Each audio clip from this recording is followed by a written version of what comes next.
जब भी डल लेक आना होता है आजकल तो ज़रूर वाटर स्कीइंग कोर्स में देखता रहता हूँ बाय IISM। और ये जो अभी उनकी 2 टेम्पोज जा रहे हैं होटल तक ड्रॉप करते हैं। लेकिन आपका भाई आ रहा है ना 4 अक्टूबर से, तो आपको सीन्स दिखाएगा वाटर स्कीइंग के।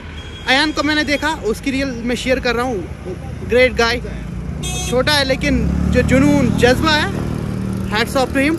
मज़ा है, वी आर एंजॉयिंग। अपना डल लेक है, why not explore water skiing option if it is available, and IISM is giving it on a very cheap rate, and best instructors, Nazir Tiger is there, Sajjad sir is there, Shafi sir is there, Wasim sir is there. I love them, and Khalil sir is a big missing. And then in winter ski you will see always there these people all there on slopes, teaching you, making you train how to come down from the slopes, come down from the mountain. So इन लोगों ने बड़ा important role play किया मेरी ज़िंदगी में, तो इन लोगों का मैं शुक्रगुजार हूँ और हमेशा वो बोलते हैं इन डेट रहूँगा। बाकी I love all my teachers, और जिसका भी कभी मैंने दिल दिखाया होगा तहे दिल से माजरत खा है मुबशिर, और शर्मिंदा है। और बाकी क्या, इमोशनल हो गया मैं।